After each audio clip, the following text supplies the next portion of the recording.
Mesa para dois. Educação. Oferecimento Leonardo da Vinci, a escola da sua vida. Para isso, Bia Albuquerque, boa tarde. Boa tarde, Babi. Boa tarde aí para todo mundo que está no carro, rodando, indo buscar os filhos na escola. Vamos falar aí com vocês, que são pais e mães, sobre a importância da leitura, né? A gente tem, eu sempre gosto de trazer algum dado antes da gente começar. Aqui no Brasil, a gente tem só um pouquinho mais do que metade das pessoas do Brasil podem ser consideradas leitores. Então, assim, leitores são considerados pela ali a estatística do IBGE, pessoas que leram pelo menos um livro nos últimos 3 meses. Então, só metade da população tem um hábito frequente de ler.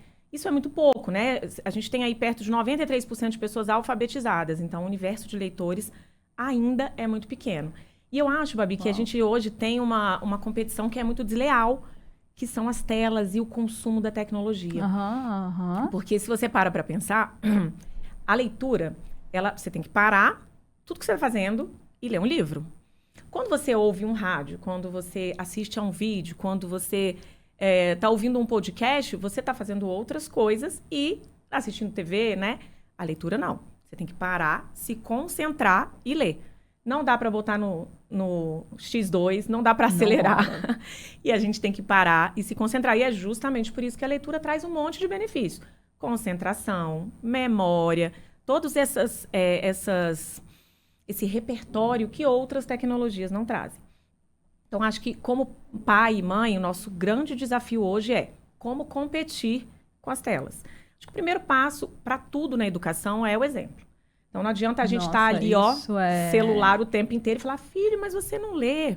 Claro que não, né? A gente não tem ali o exemplo. Então, crianças pequenas, o que a gente pode fazer?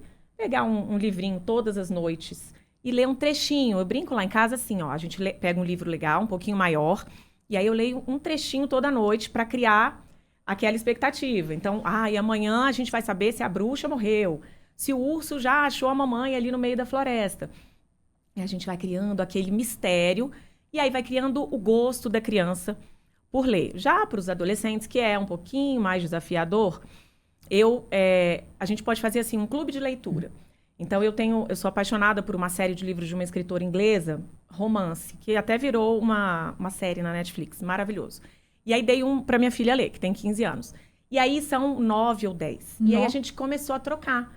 E a gente fez um clube de leitura. Eu lia o primeiro, ela lia o segundo, e a gente falava, mãe, você viu o que aconteceu? Fulano casou com a ciclana. E aí ela criou essa vontade de ir pro próximo, e ir pro próximo. E é isso aqui que faz a gente querer ler. E eu acho que a gente, como pai e mãe, a gente acaba entregando muito para a escola essa responsabilidade. Acho que a escola tem a parte dela, né? Mas ele tem que ser parte do dia a dia, né? A gente precisa ajudar a criar o hábito. Porque o cérebro da gente, ele tem a neuroplasticidade. Então, quanto mais você consome conteúdos rápidos, cheios de estímulo, mais preguiçoso o cérebro da gente fica.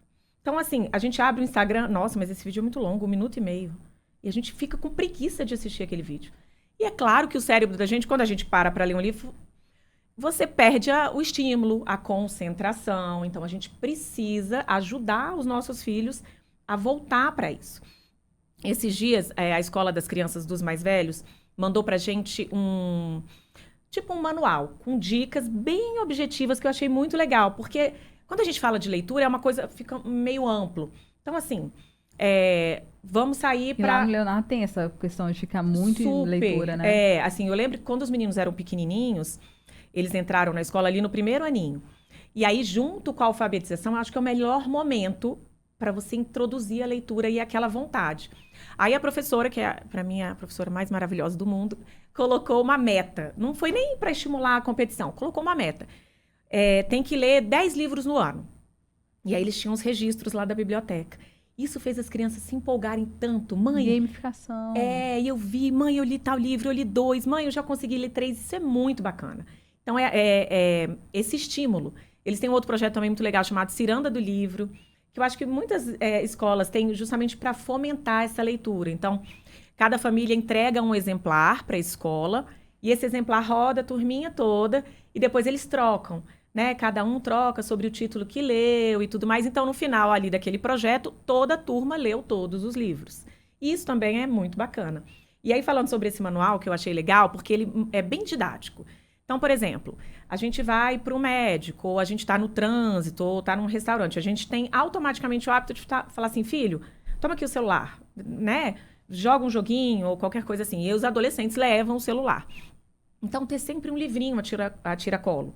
Aqueles livrinhos de colorir com uma historinha também, ou um livro bacana para os adolescentes, para que a primeira opção não seja necessariamente o celular. Adorei. Por exemplo, mamãe, eu quero gravar um áudio para o vovô, quero falar com ele. Em vez de gravar um áudio, vamos escrever um bilhetinho, filho? Aí a gente escreve o bilhetinho, tira uma foto e manda para o vovô. Porque aí você estimulou ali a leitura. Ou a gente vai fazer uma receita, aí você dá o celular, ninguém tem livro de receita mais, né? Então, dá o celular com a receita e fala, filho, lê aqui para mamãe, quantos ovos e tudo. Isso tudo vai fazendo a criança entrar no mundo da leitura. Jogos também em casa, tipo Perfil, aquele jogo que faz você ler e entender as dicas e se engajar naquele momento. Sabe duas coisas que funcionaram muito, super, assim, lá em casa? Uma que eu fui... não é a cobaia, né? Mas eu fui influenciada e hoje uma que a gente influencia nosso filho, o João. A primeira vez foi meus pais, que a gente incentivava a leitura, nossa leitura. A nossa mesada estava condicionada ao número de páginas que a gente lia. Minha mãe achava assim, meu Deus, capitalismo, não sei o quê, estava forçando. Só que funcionou, tanto que meu pai falou assim, ele era, sei lá, 10 centavos a página. E a gente queria receber mais mesada e a gente saía lendo. E tinha que, não é só ler não, tem que ler, apresentar o resumo e discutir o livro com meu pai. Não pode passar a leitura dinâmica não, né? Até um dia que eu peguei um livro, li um livro de 1.000 e tantas páginas. Seu pai se arrependeu. Um romance, só que era da Rosa Ogmund, é um livro, O Regresso. Tem mais de 1.000 páginas, assim, meu pai quase com a falência só de eu lendo. E aí ele foi falando assim que com o tempo não precisou mais, a gente tomou esse gosto pela leitura e o hábito, que é isso, é hábito. É hábito. E esse hábito da leitura, de escrever redação, e super funcionou com a gente. Hoje nós somos, graças a Deus, alguns leitores lá, assíduos lá em casa. E a outra coisa que eu faço com o João, quem tem filho pequeno, que eu também li dessa dica, não foi eu que inventei na minha cabeça, não, é de deixar... Ele tem no quarto dele, ele tem 1 ano e 7 meses. Desde pequeno, ele tem quarto montessoriano. Então, assim, a cama dele é no chão, os armários, a cômoda dele é uma cômoda, mini cômoda, assim. A mesinha é uma micromesa, é tudo pequenininho na altura do João. E a estante de livros também. Então, acessível, assim, né, Babi? Toda, assim, tem uma parede lá que são os livrinhos que ele escolhe. Então, a gente à noite, qual livro a gente vai ler hoje? Esse. Aí ele tem o gosto lá dele. Esse não, esse sim. E vai pegando e vai levando. A mesma coisa na sala. Quando a gente fica muito tempo na sala, a gente também colocou os livros dele na parte de baixo da estante e do rack lá, para ele ter esse hábito de pegar e ser uma opção também dele. E ele tá ali perto, assim, como um brinquedo. Escolher, né? Exatamente. Então, se tem filho pequeno, super funciona, assim, colocar junto com brinquedos os livrinhos na altura da criança, desde quando ele tá engatinhando. Eu vi isso no CCBB, eles colocam um livro no chão para crianças que engatinham, assim, tem um espaço lá de leitura, de convivência, no Centro Cultural Banco do Brasil, eles têm uma área de leitura. Fica, inclusive, uma dica, viu? Quem quiser, é gratuita essa área, você pode levar seu filho, desde bebezinho mesmo, é de 0 a 12 anos lá.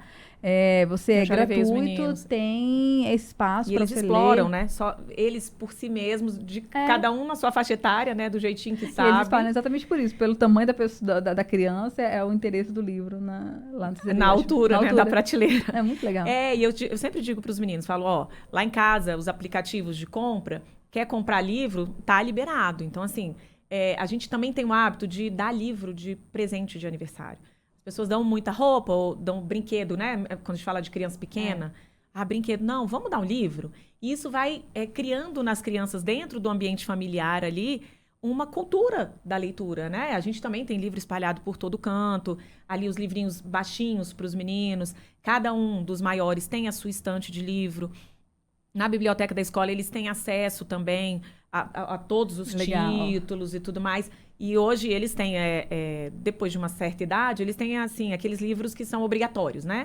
Para prova e tudo mais. E aí, eu lembro que a minha filha leu um livro uns 2 anos atrás, e ela se apaixonou tanto que era um livro para prova. E aí, a gente comprou todos os... uma série, assim, bem adolescente. Eu tô até lendo para poder me inteirar do mundo adolescente. Então, é isso. É uma parceria escola, família, e a gente colocar o livro dentro da nossa casa e esse hábito. Então, vamos ler, vamos fazer bilhetinho, vamos ler receita, vamos brincar de desenhar, fazer palavra cruzada, vamos mudar um pouco essa perspectiva, que com certeza vai ter um resultado positivo. Que lindeza! Bia Albuquerque, muito obrigada mais uma vez pela participação aqui no Mesa para Dois. Obrigada, Babi. Mesa para dois. Educação. Oferecimento Leonardo da Vinci, a escola da sua vida.